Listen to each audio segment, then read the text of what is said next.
Ми знаходимося в Малій Галереї Мистецького арсеналу на виставці «Марк Невілл, Порт-Глазго та інші проекти». На виставці представлені фотографії з 7 проєктів британського художника Марка Невілла, починаючи з найпершого, що має назву «Порт-Глазго», створеного у 2003 році. Саме тоді Марк і розпочав використовувати свій особливий метод розповсюдження фотографій, взаємодії з аудиторією і громадами, з якими він працює. Також тут присутні найновіші проекти, як, наприклад, проект «Парад», за який він був номінований на Deutsche Börse премію нещодавно, в минулому році. І тут присутні фотографії з України, де Марк працює вже тривалий час і продовжує працювати зараз.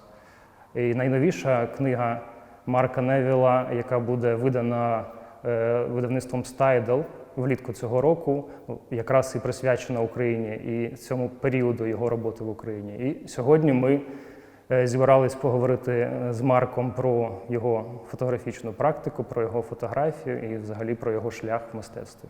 Hi, Mark. It is a pleasure to have you here. Thank you for having me. I would like to start with a sort of introductory question. The exhibition is called Porт-Глазго, Another Project, and it was your first project involving this targeted dissemination of books. This way you work with the audience, you work with communities. And I know that you were trained as an artist, but not in photography. I think you started from sculpture and installation. So please tell, how did you come to photography and what's the story behind creation of Port-Glazgo project? Yeah, that's right. It wasn't my first medium. So I studied sculpture at Reading University, a BA in Fine Art in England. And then I did an MA in Fine Art at Goldsmiths in London, another art school. And there I was making installations with lights. And I would have been about 30, late 20s, when I studied at the Rijksakademie in Amsterdam. And I was making experimental films using a high-speed film camera normally used in car crash testing by Rolls-Royce when I was at the Rijksakademie. And I made films which referenced the history of performance art. So I kind of reenacted a series of photographs by Bastiaan Aarde, a Dutch artist who used to jump off bridges in Amsterdam or bicycle off the road into canals in Amsterdam. And I reconfigured that performance as my own performance, but filmed with a slow motion camera. So it would take literally 5 minutes in the film from me jumping off the bridge to actually landing in the water. And that was my first real foray into film photography, if you like, because there was such a close connection between still photography and film when you use high speed, ultra high speed filmmaking. So you capture thousands of frames per second. And so even at that point, I really wasn't making photographs.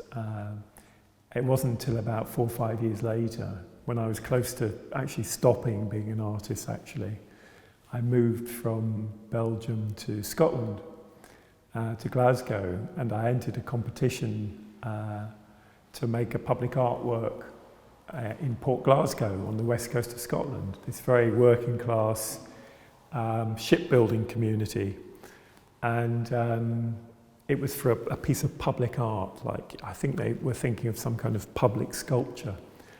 And about that time, I began looking at photography for the first time seriously, by which I mean documentary photography. And I was really fascinated by the way in which these glossy hardback books by people like Martin Parr and other magnum photographers were presenting images of poverty in poor communities in these very glossy, expensive hardback books which you could buy in bookshops. And I thought there was a kind of real inherent hypocrisy in that presentation. a kind of hierarchy which was abusive to the subject matter. In other words, you know, the people depicted in these books couldn't afford to buy such beautiful glossy hardback books. So they were somehow used but cut out of the equation somehow.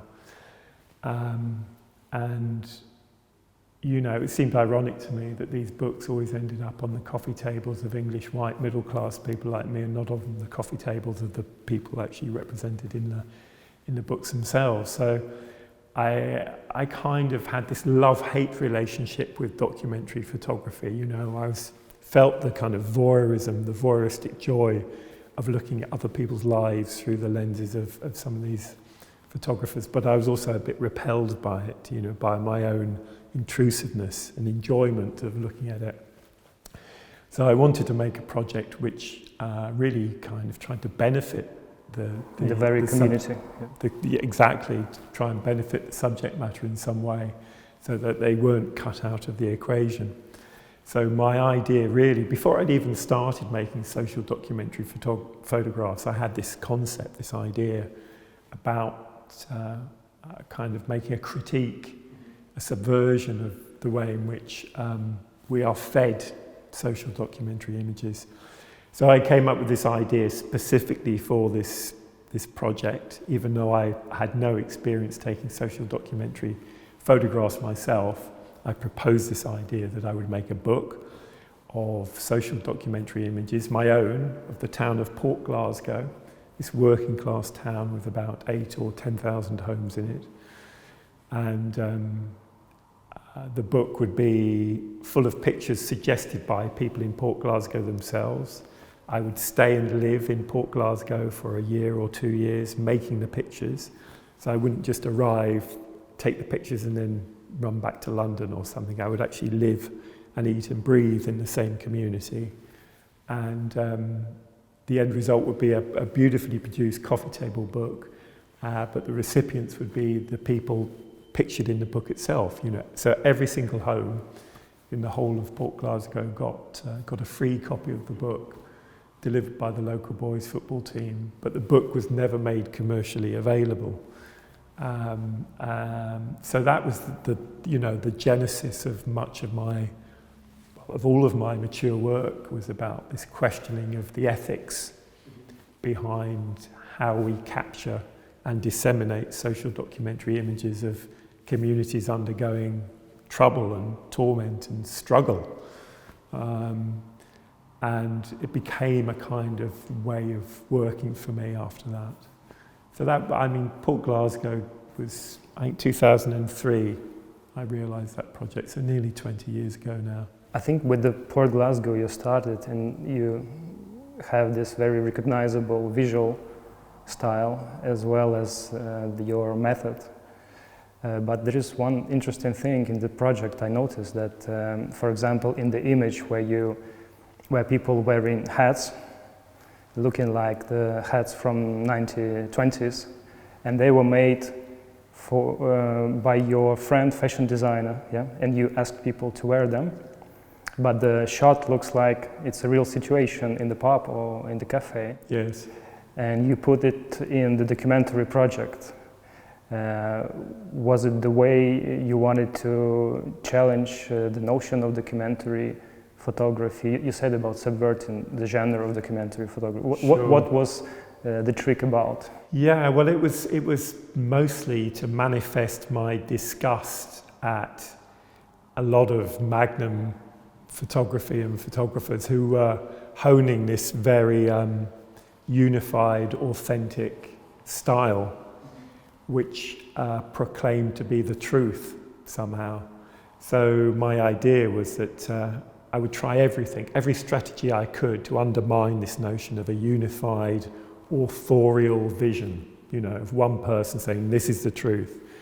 So I tried lots of devices through the book, that particular book project, to disrupt that notion of continuity. So, for example, I mixed black and white images with colour. Some of the images in the book look fly-on-the-wall documentary. Others are more posed and staged and clearly are staged. and others look maybe not staged, but elements of them are. So one example is the one you gave, where I invited a fashion designer friend of mine to make some bonnets, which I said I want them to look futuristic, but also kind of 1920s style, so that people looking at the book in 50 years' time would say, "Gosh, look at the hats that people used to wear in Porт-Глазго in 2003," and it would be a lie, it'd be a fiction.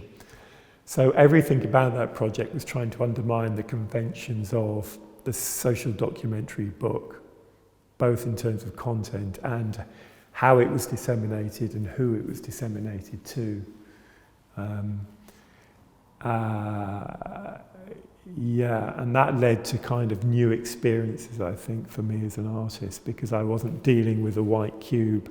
I was suddenly dealing with a real community who weren't necessarily interested in art, but they were getting a free copy of this book.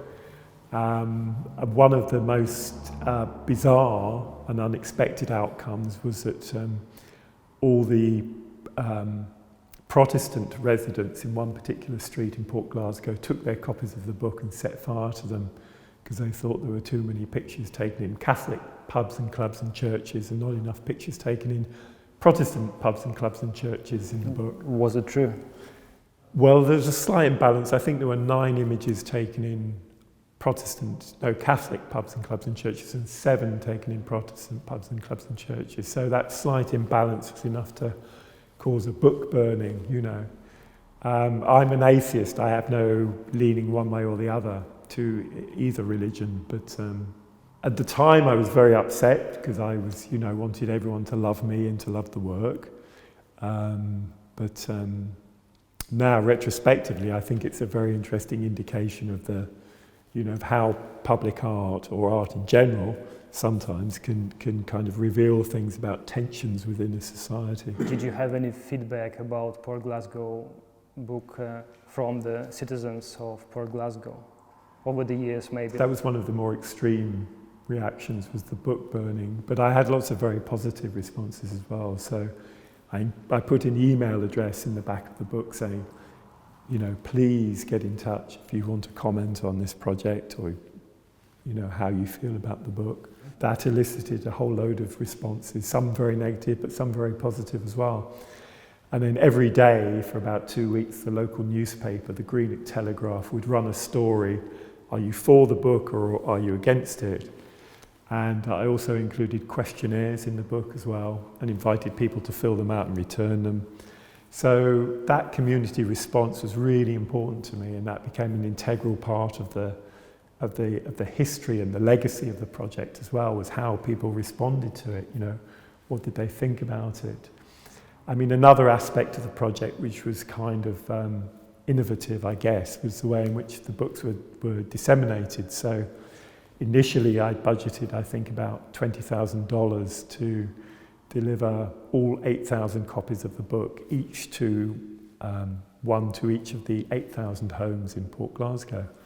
So Royal Mail, which is the national mail delivery service in the UK, said that, quoted me $20,000 to do this job. So about midway through the project, I spoke to the manager of the local boys football team, and there were about 100 kids of all different ages in Port-Glazgo Boys Football Team Association, And I said to him, look, I can pay you $20,000 if your kids can deliver these books. And you can spend the money on what you want. You can spend it on football kit, trips abroad, anything you like. And I'd much rather that money went back into the community of Port-Glazgo than went to, this national postal delivery service. And so he said, fantastic, no problem, of course we can do that. And so then I went to the local council, who are holding the purse strings, the money, if you like, for the project. And I said, look, I've got this great idea. It fits really well conceptually and ethically into the framework of this project. And it's to get the local boys football team, these local kids, to deliver the books, so that they can get this money from the budget to use for themselves, And they said, first off, the local council were like, no way, you know, what happens if one of these kids gets attacked or bitten by a dog or, you know, anything? And I said, well, it's much less likely that these local kids are going to get attacked when they're delivering books to their friends and uncles and aunties and relations and other people in the community than a team of outside postal people who are strangers. It's a quite close-knit community, right? Exactly. It's wonderfully close-knit, very strong working-class community with a very strong community identity because it was built around the shipbuilding industry. It used to be the world centre for shipbuilding like 50, 60 years ago. And so it retains that kind of real sense of solidarity, if you like. So anyway, in the end, the local council acquiesced and agreed that the local boys' football team could deliver the books. And it was amazing. To this day, I think it's probably the best day of my life, the first day they started delivering the books. And you could see these swarms of kids chapping on doors on these council estates and handing over these books and seeing people's like utter surprise at receiving this gift, you know, because it's a very bewildering thing to receive something for nothing. And everyone was saying, well, what's the catch, you know? Are you going to bill us later, or, you know, what do you really want from us? And it's like, no, it's for you. You're a Port-Glazgo resident. It's a book of photographs about the port. It's yours, you know, it's your property. So that was really a magical moment for me. I would like to ask about reaction to your projects, but from a different maybe perspective. To jump to another, your project, Battle Against Stigma. It's so different, right? You were commissioned to be an official war artist and go in Afghanistan to document war in Afghanistan. Mm-hmm. And then it wasn't, the purpose of your commission was not to create the book, right? It was exclusively your own idea after you realized that you struggle with PTSD and you knew many other people who also did. And I know that British authorities were not happy with your idea of combining the images you shot in Afghanistan with the text about PTSD, and half of the edition was stopped at the customs, right? Correct. So what is from your experience, what is this complex relations between documentary and censorship, maybe, if you had this? I think generally people have unusual expectations about photography sometimes. And really, sometimes I think people don't understand how it functions or what they want when they commission a project. So I was sent to helm Afghanistan as a kind of war artist, which is a peculiarly British term, but for about 150 years, Britain has been sending artists to war zones to do watercolours or write poetry or... You have a long tradition of all the wars depicted by famous artists. Exactly, and in World War I we had Paul Nash, famous painter who the Imperial War Museum sent to be a war artist, but you also had the First World War poets, Wilfred Owen, Siegfried Sassoon, so there's a kind of tradition in Britain of sending artists or writers to war zones to somehow capture a different aspect of war than media does, if you like. So with me, obviously, I make lens-based work. So, but I wasn't and never have been a journalist. So, I was called to be interviewed for this commission, if you like, this residency, to be a war artist in Helmand, Afghanistan, where the British Army were at the time in 2010. And to my amazement and shock, I won this residency and I was awarded this commission to go out with 16 Air Assault Brigade, who are the paratroopers. It's the biggest brigade in the British Army. It's about 8,000 people in it at the time. And they were having their tour of duty in Helmand at the time. So I flew out with them in late 2010, I think it was, without really knowing what to expect. So I'd never really been to a war zone before. I was 45 at the time, And I went because I was curious, I guess, partly because I was curious because my grandfather was captain of a ship during World War II, and he came back with quite severe post-traumatic stress disorder. I remember him being quite a shouty, aggressive man with clearly a lot of violence and trauma in him. And so I was curious to know what it was like in a war zone, I guess. And I also thought that I could offer an insight into the experience of people in helmed Afghanistan that maybe the BBC, maybe current media then was not providing, you know. So although I'd never really thought about going to a war zone before, but when the opportunity landed on my lap, if you like, I thought, well, I've got to do it, you know, I've got to try. So I accepted the commission and I went out, and it was very, very difficult, very intense 3 months. I was shot at, and sometimes I was flown all over Helmand, Afghanistan. Sometimes I'd be staying on a base with 200 or 300 guys, and it would be very well organised, very well protected. And at other times I'd be staying in a very small mud compound, mud hut basically, with only 4 or 5 other people. And and I was responsible for all my own kit, getting it on and off helicopters. And also I went on patrol many, many, many times with troops, where, you know, you're in a line of soldiers, and there's a guy at the front with a metal detector, because the Taliban were using improvised explosive devices quite a lot, landmines effectively, and people were losing legs and getting blinded. And when I came back, expecting to show the work at the Imperial War Museum in London, the show never happened.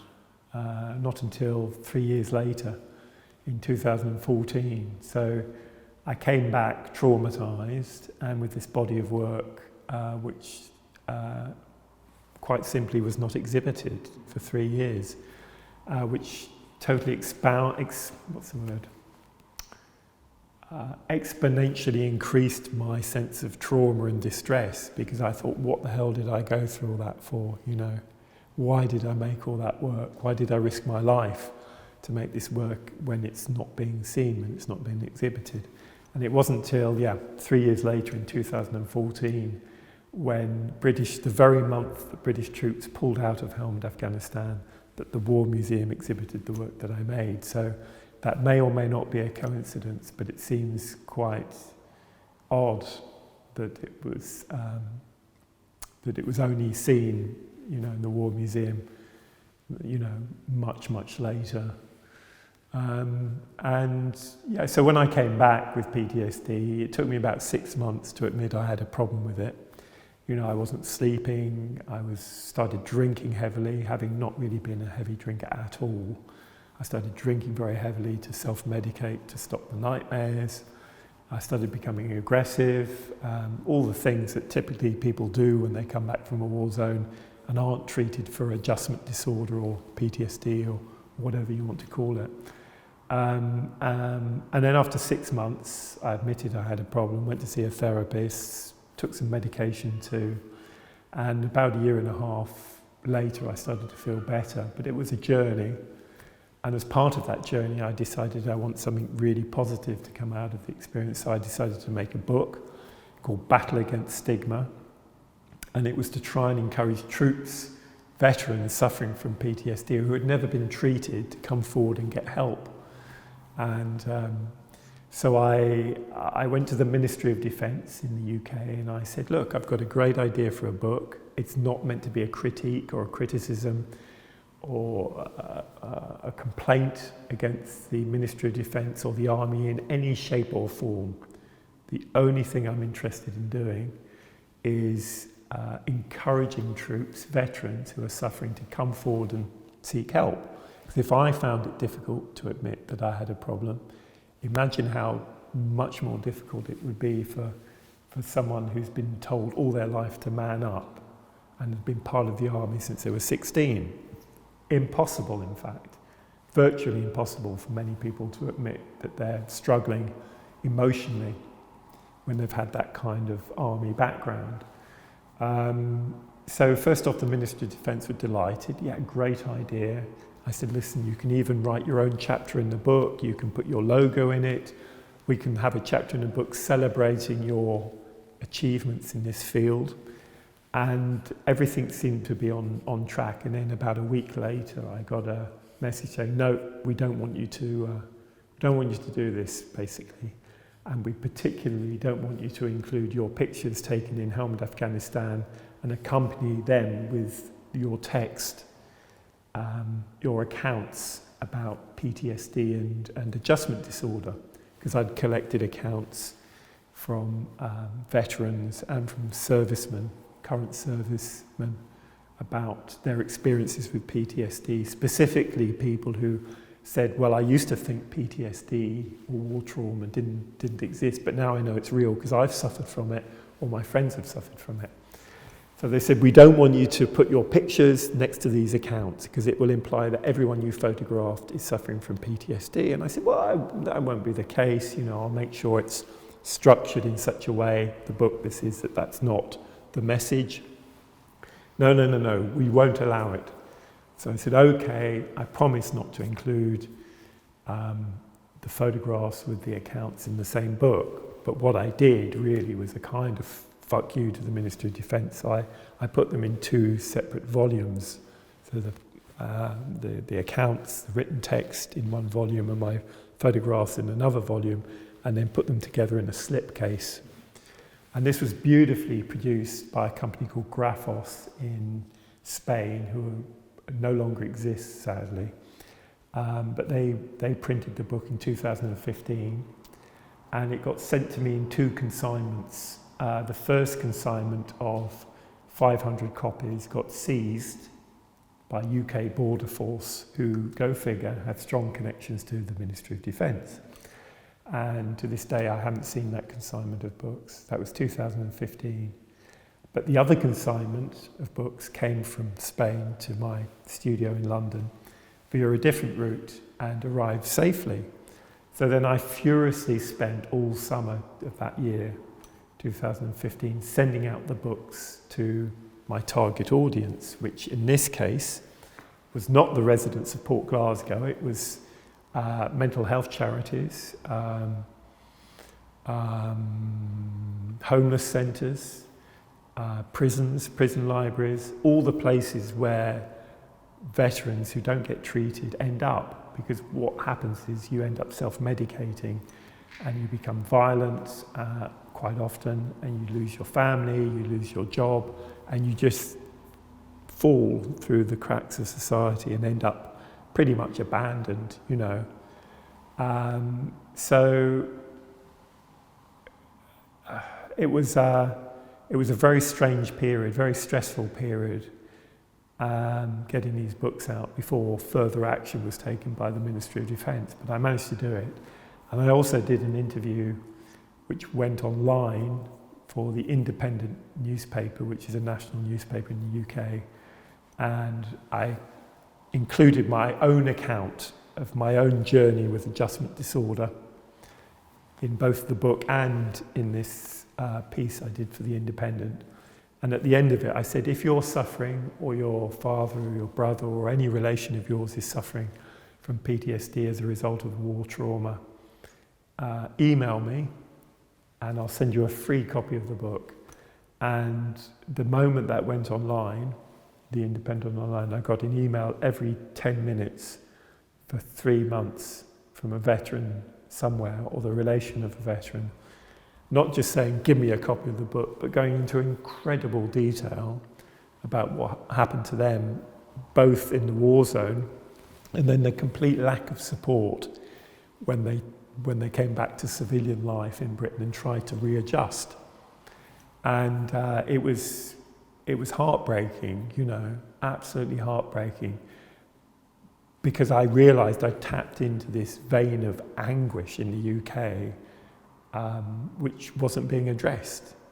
These people were effectively being silenced and had no way of kind of getting treatment, you know, and they weren't encouraged to get treatment either. So I guess my understanding of censorship changed from that moment on, you know, it really did. Because I look at the book now and there's no, you've seen it, there's no violence in there, is there? There's no images of people with their legs blown off or blinded. There's no sexual imagery either. So it's very hard to understand why a book which just encourages people to get help who are traumatized, you know, and doesn't contain any graphically violent or sexualized imagery, why that would be banned. And the reason it would be banned is because it might imply that many people suffer from post-traumatic stress disorder. Exactly that. And I think the problem is that the Ministry of Defence and other countries, not just the UK, don't want to admit. It's not a positive story about the war. Exactly. They don't want to admit as well what a huge problem it is, generationally as well, not just for the people who go to war, but what that does to their children and their grandchildren, because you pass the trauma on. You know, the trauma affects your personality and it affects the people around you as well, as they grow up with you, as they live with you. But also it affects you genetically. Trauma affects you genetically too. So as soon as you start admitting that, and also admitting that it's impossible to go to a war zone for any length of time and come back the same person and not be traumatized, as soon as you start admitting that, it's very, very difficult to, I don't know, to justify having an army, to justify the whole process of war, you know. So I think that's at the root of it. I mean, one of the other things that really shocked me, I have to say, was this kind of gap between what British media were reporting was going on in helmed Afghanistan and what was really happening. And then I really saw for the first time as well that, you know, much of media, not just, you know, in the Kremlin, but also media internationally and in the BBC, you know, in Britain, is controlled by government, you know. And I knew that kind of happened, but that was my first real hands-on experience of how, you know, governments control media all over the world, you know.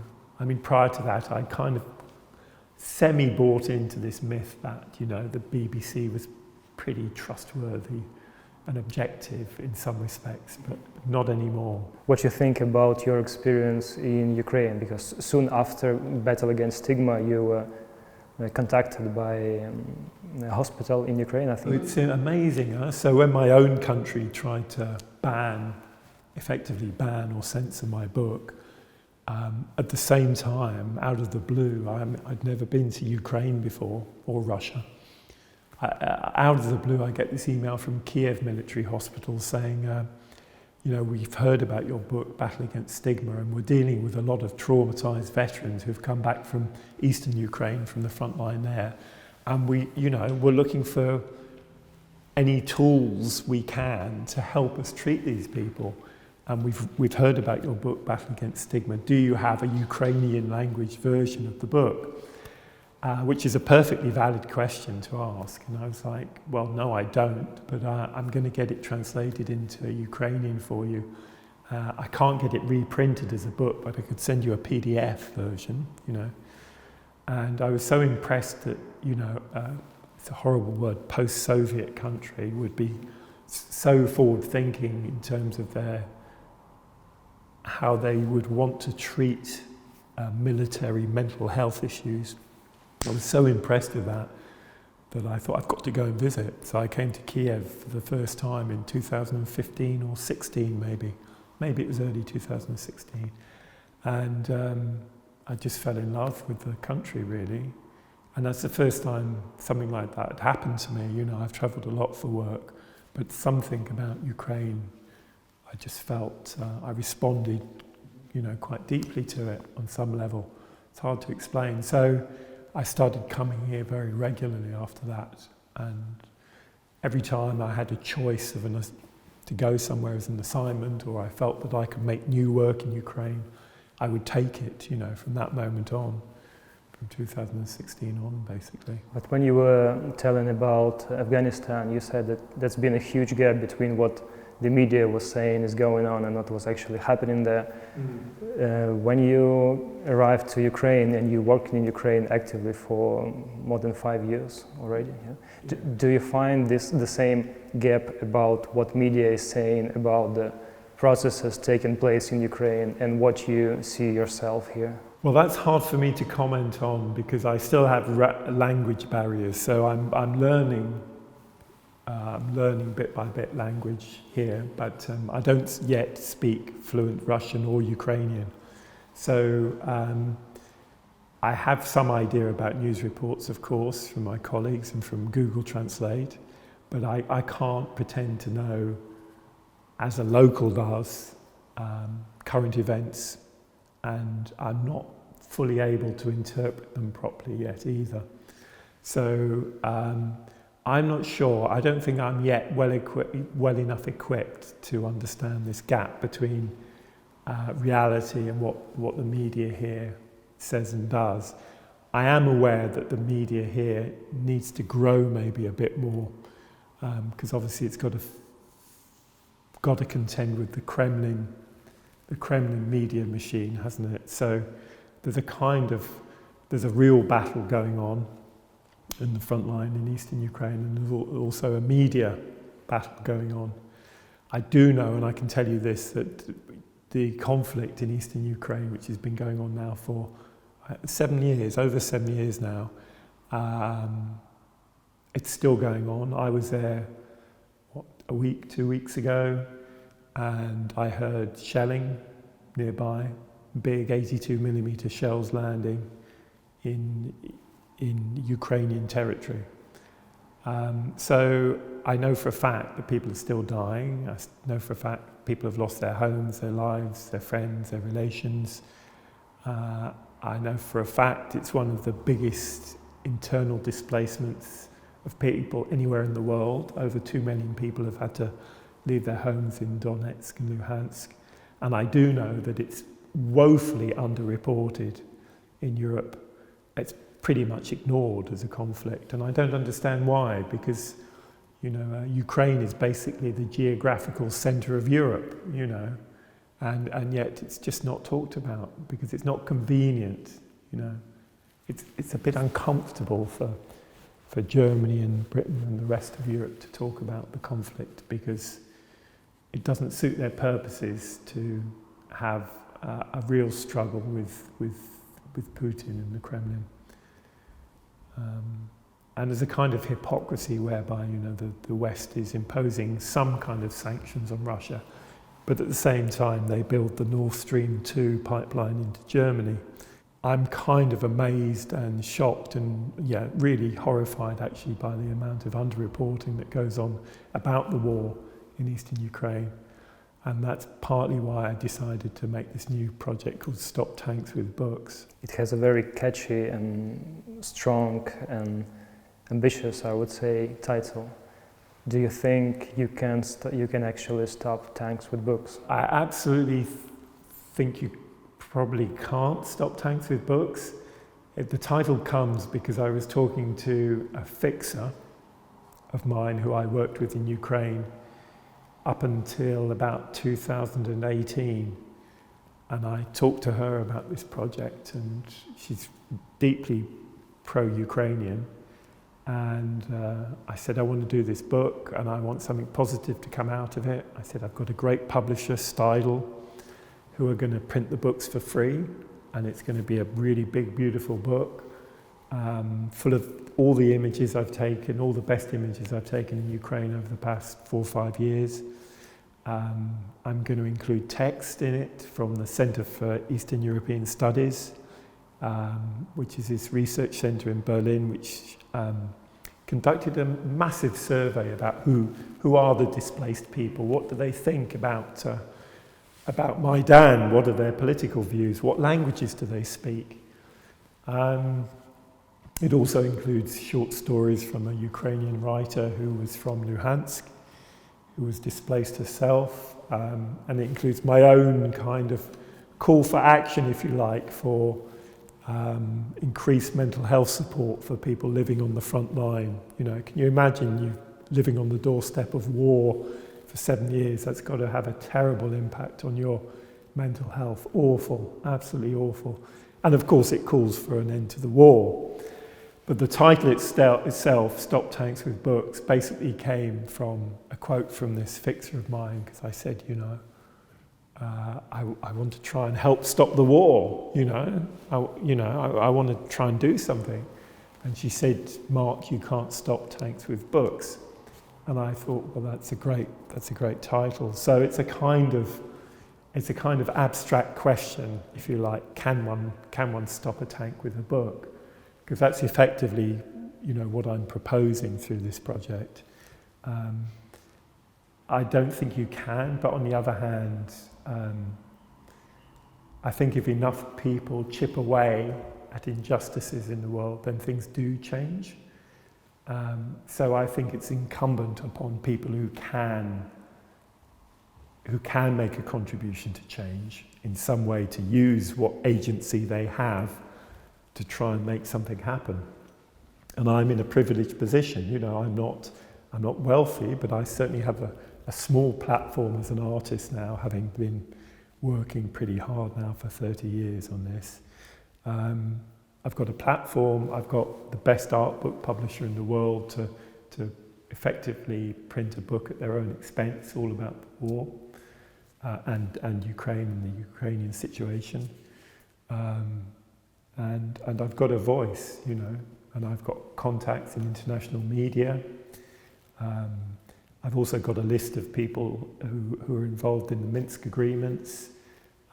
I've also amassed another list of politicians, both in Russia and in Ukraine, who I think could possibly help in some way. And all these people will be receiving a free copy of the book. There's about 1,000 of them. So as soon as we go to print, which the book will physically be in my hands, I hope, in August this year. And then I'll, again, furiously be sending out copies from my apartment in Kiev now. So I now live in Kiev, not in London. So I'll be sitting down with piles and piles of books and envelopes and sending them out to people who I think can help make a difference and try and galvanise a bit more responsibility from the West in terms of trying to stop the war. Funnily enough, in the book, I'm not trying to point the finger of blame at anyone. The only thing I'm trying to do in the book is create a space in which discussion, peaceful discussion, can take place, and some kind of, I don't know, just got to stop the fighting. The fighting, there's no point in people dying anymore. It's not helping anyone. It's got to end. It's got to end. And of course, as everyone knows, it's destabilizing the whole country. It's not just a question of people living in Donetsk or Luhansk. It's affecting everyone. It's affecting the whole country. You showed me the dummy of the book before, and what impressed me is such a different visual languages he used, as always probably, yeah. But I think in this complex story about trying to fight injustice and war with art, art has to be strong, and it is strong. And I found some images which reference to maybe Caravaggio paintings. Some are more straightforward documentary, so different. And you often reference iconic images from historic paintings, or like, for example, in Fancy Pictures, the very title is referred to Fancy Pictures. It's a term from art history in Britain in the, is it the 18th or the 19th century? It's basically an art critic coined the phrase fancy pictures, pertaining to paintings by Gainsborough and Reynolds, which were highly sentimentalized pictures of peasants, you know, of rural people, often children. So it was a kind of, yeah. So when I use the term fancy pictures, it's a kind of, again, it's ironic, because most of the people I photograph, not all, but most are normal working class people. Not fancy at all. They're not fancy at all, you know, but maybe in a way that the way in which I depict the working class is, you know, has a series of references and some of which can be considered fancy, you know, they're kind of art historical or they're cultural references or they're references to do with lighting, particularly in my pictures, or compositions which you know, take it out of a kind of, I don't know, they play with this idea of working class being low class, if you like, which isn't the case at all.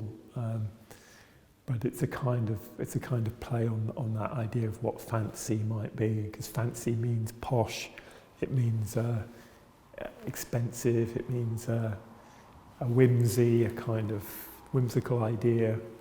So it's just a kind of play on words, really, I guess. And you also remember the social realism in fancy pictures.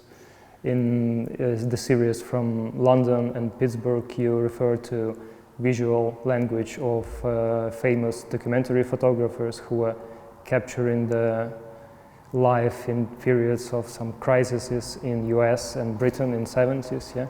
Yeah, so there were two projects I did which are featured in this exhibition here at the Mala Gallery, which weren't disseminated to a targeted audience in any shape or form. You know, one was Here Is London, which I made in 2010 as well, which was commissioned by the New York Times magazine. And basically I've spent a month going around London trying to capture the kind of extreme inequalities of London and contrasts of London life, so the wealth inequality particularly. So I took photographs of quite extreme poverty in North London, but also very glitzy, glam nightclubs in South Kensington, in South London, where Prince Harry goes partying. And so the idea with that was, because I knew I had a kind of determined audience before I began, which was the New York Times magazine and the New York Times magazine online, you know, a huge audience, global, unrestricted audience, if you like. I tried to adopt a slightly different strategy to the kind of visual strategy that I used in my targeted book projects.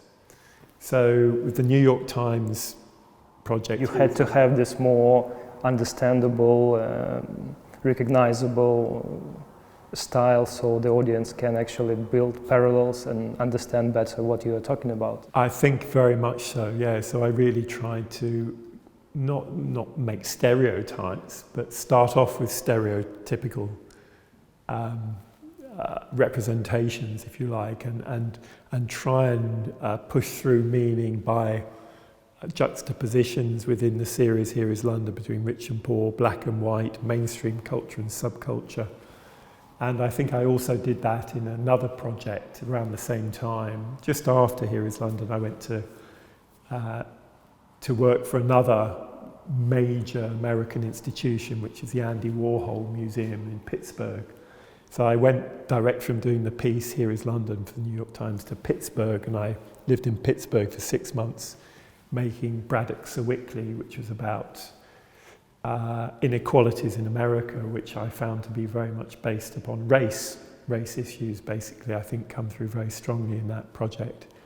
And again, I used the same visual strategy, which was to reference photographers from the 70s and the 80s in Britain and America who looked at boom and bust politics.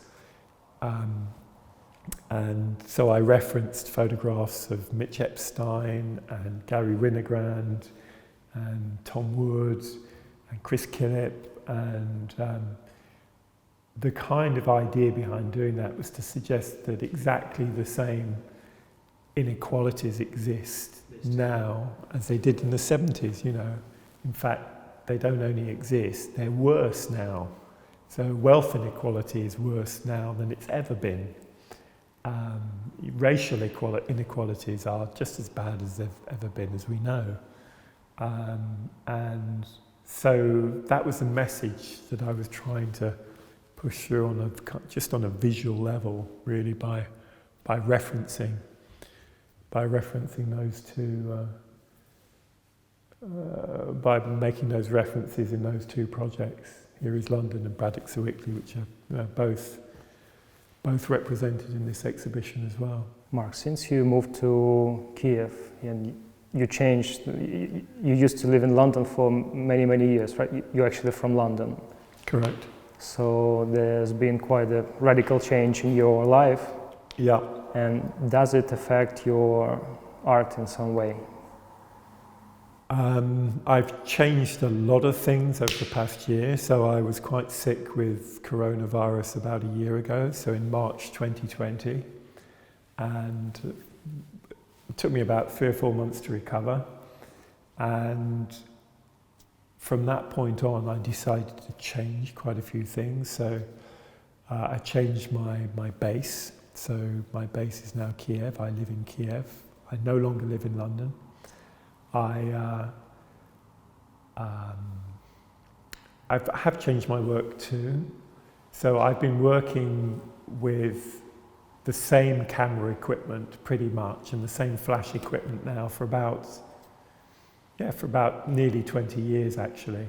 So I always shoot on film. I always use the same 3 cameras basically, medium format and a large format camera, and the same lighting systems. So although I think each project I do has obviously differences, stylistic differences, there's a lot which connects it as well. And I quite often use this strategy of a targeted book dissemination. So these are all things that are going to change over the next few months and have been changing. So I am beginning to change the way in which I work. But, you know, when you make changes in your work, it's like when you make changes to yourself as a person as well. So, you know, quite small changes are quite major things actually, and they take time, for me anyway, to manifest. So I can start to see the beginnings of those changes now in recent photos I've taken in eastern Ukraine with the mining community in Gorsk and Mirnograd. I've started to see visual changes to the type of images I've made. And I'm going to make some changes in the way in which my work is disseminated as well. But I'm not going to tell you what those are yet. It was my next question I wanted to ask. Which project we will see and which new sides of Mark Neville? Well, I mean, I guess, you know, the next project to be manifest will be Stop Tanks with Books. So that will be disseminated this year. And it is different from lots of my other projects on many levels. I think the photographs are different. I think the ambition is so huge.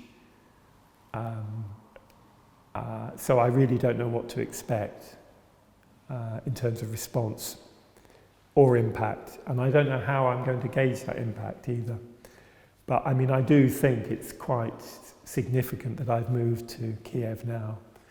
And it's quite important actually, I think, in terms of delivering that project.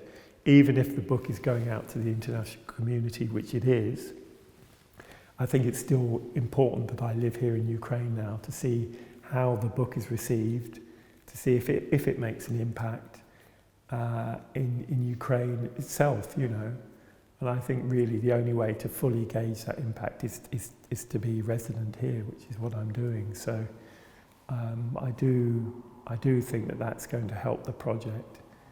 And I do think that level of commitment to each of the projects I've done in the past has been important as well. So yes, I'm very anxious as well about the response, because obviously I don't want to do anything which is going to make the situation worse in any shape or form for anyone involved in the conflict. So I wait to see what the response will be, both here in Ukraine and internationally as well, of course. It will be incredibly interesting to see the book when it will come up and how the people will react to the book, respond to the book.